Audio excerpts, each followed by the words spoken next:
Hello everyone and welcome to Stan the Wine Man TV. I'm your host, Stan Rattan, and this is the Blue Collar Wine Show, where I try to help you spend your wine dollars wisely.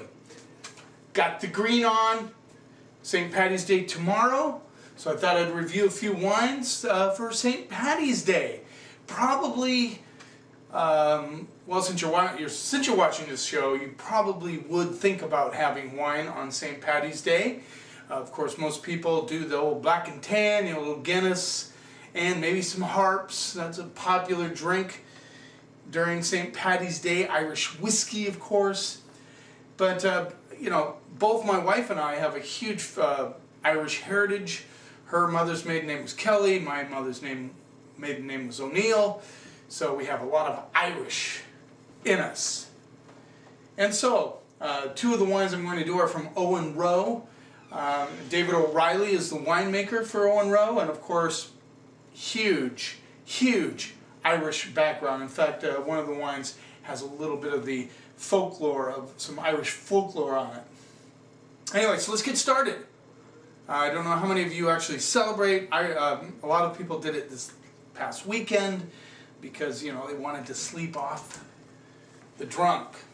But anyway, let's get started with the Owen Roe Sinister Hand 2013, and this is from Columbia Valley, and it's 60% Grenache, 16% Syrah, 12% Mourvedre, and 8% Cinsault. And this is one that has a little bit of the folklore on it. I'm not going to get into the entire story, but this is the hand. Evidently, two guys were racing across the lake trying to claim some land, and the O'Reilly side chopped their hand off, threw it on the shore to claim the land. So that's the idea behind the Sinister Hand. So a lot of Irish in this bottle of wine. And David O'Reilly is one of my favorite watching winemakers. I have many that I like. He is definitely one on the top of my list of winemakers. So once again, just to reiterate, it is 64% Grenache, 16% Syrah, 12% Mourvedre, and 8% Cinsault. And very shout out to my new subscriber. I didn't memorize the name, but I just got an email just recently said that somebody subscribed. I really appreciate it, and I would appreciate it for those of you watching. If you haven't subscribed yet, it means a lot to me if you subscribe to my channel. So let's see what we get on the nose. Loads of red fruit. I get a lot of cherries, a lot of plums. There's a little bit of an earthy element to this, which I really like.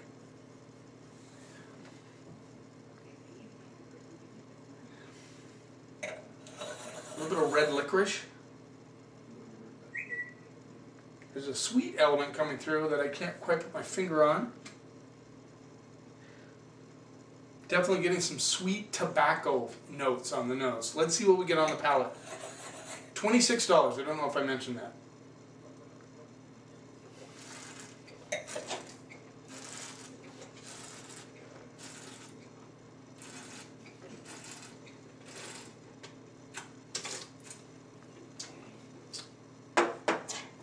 Solid acidity, good structure. This wine is definitely a food wine. I'm getting a lot of that. I get a little mocha, kind of vanilla mocha on the finish. Right up front, I get loads of like currants and cherries coming through, a little bit of red and black plum notes.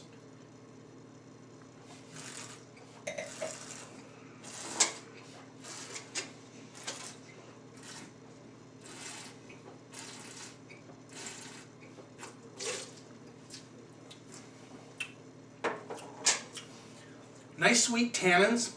This has that kind of acid, delicious factor going on.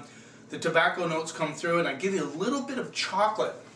That's really what I'm getting, is a little bit of chocolate on the back end of this wine.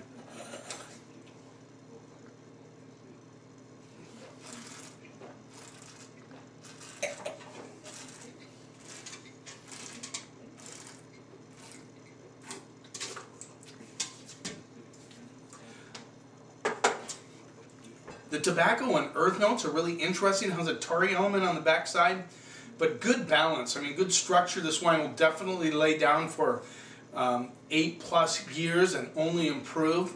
It's a very good bottle of wine. Really, really long, interesting finish.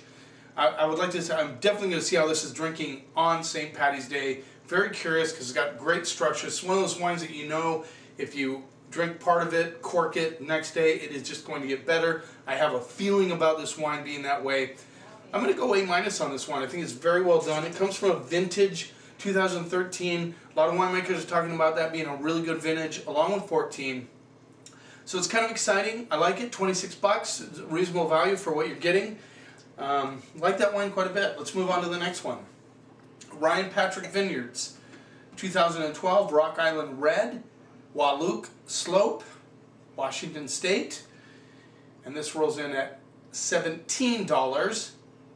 It's a blend of 58% Merlot, 36% Syrah, 5% Petit Syrah, and 1% Primitivo.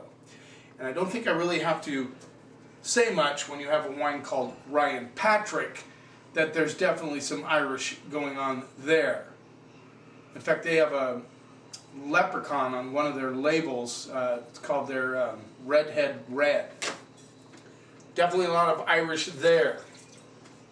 $17, a little bit less money than the prior one. 2012 was also a good vintage out of Washington State. 3 really good ones. I think 13, I heard mixed reviews on 13, but lately I've been getting some winemakers that are really happy with what's coming out in Washington in 2013. Oh, by the way, forgot to mention, it's also Washington Wine Month. So, we got a little Irish, a little Washington wine, a little green, some good wines. Let's see what we get on the nose.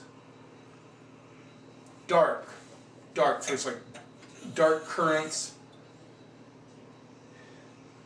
Get a little mocha action coming through.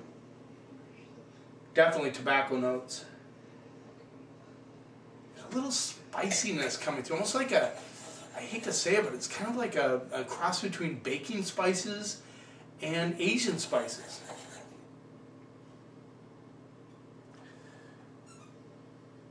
Definitely chocolate. If you want to know what chocolate is on the nose, this has a lot of it. But a lot of currants. I would say currant dominant nose. Let's see what we get on the palate.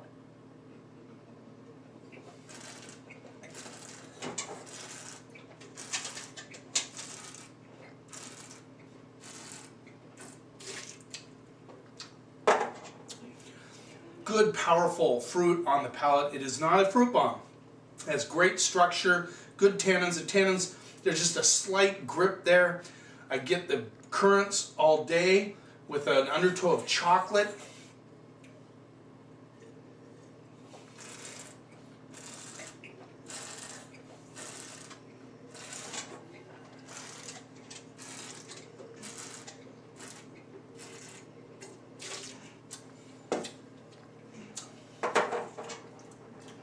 I've had Rock Island Red in the past. This has to be by far the best vintage I've had of it. I know I've met the winemaker. I really like him, and this nice guy. I believe it's, pretty sure it's Jeremy. I did a blending session with Josh Maloney and him, and it was really fun. He's been working with Josh Maloney, and I just think the wines are improving more and more. $17 for what you get here is amazing. I mean, the tobacco and chocolate and currants and dark cherries are lingering on my palate, and I get that spicy kind of tingle on the tongue, which is really cool.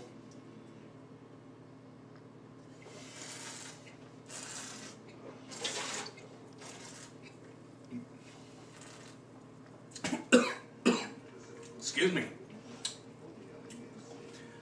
Yeah, very well built wine. It's got good acid too. It would age also. I wouldn't say it would age as long as the Sinister Hand, but it has that potential for sure.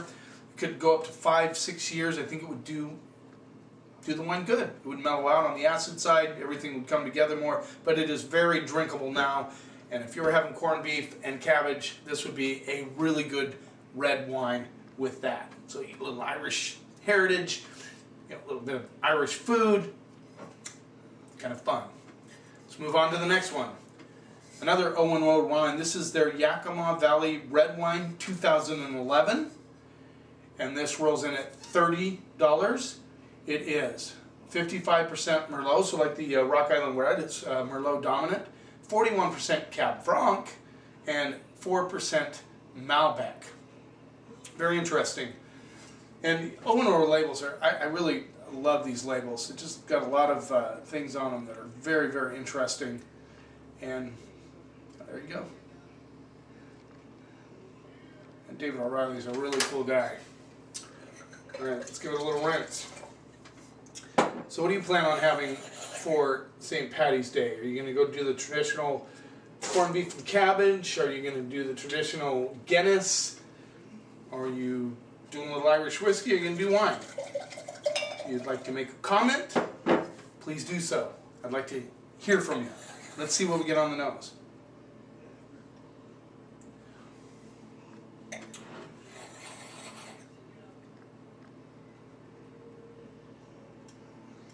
It's very interesting, very chocolatey. It's almost like a powdered sugar element coming through, which I find very intriguing. Like you sprinkled powdered sugar on currants.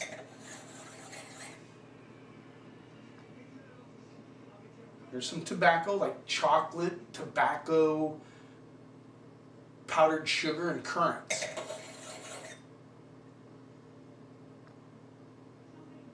Yeah, let's see what we get on the palate. Very interesting nose. I can't remember the last time I used powdered sugar as one of my descriptors. Don't let it throw you off. You just got to think of the smell of it. It's not a bad thing, but sometimes you just have to kind of go with what you're smelling. Just be real about it.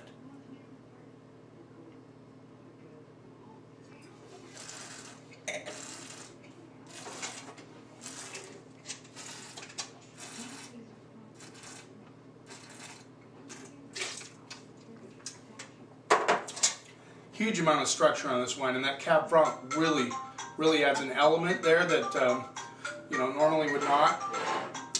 Otherwise, it'd be a lot fruitier, I suppose. And by the way, I forgot to grade the Ryan Patrick Rock Island Red, and I am going with a little background music for you guys.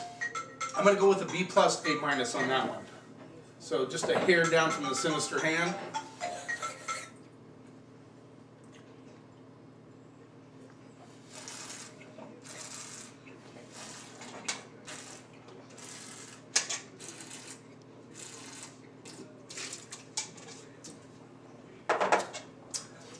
This wine, okay, just to put it in perspective, this is a massive wine that is wound up tight. It's like this beast that's just like all tethered up, just wants to come out. It's very youthful right now. This is just a baby. This needs another 5 years before it's even going to show its true colors at all. But it has a lot of great elements. It has tobacco, it has red cherry, it has red currants, it has black currants. It has a little beam of herbaceousness right through the mid, all the way through the mid palate and into the finish.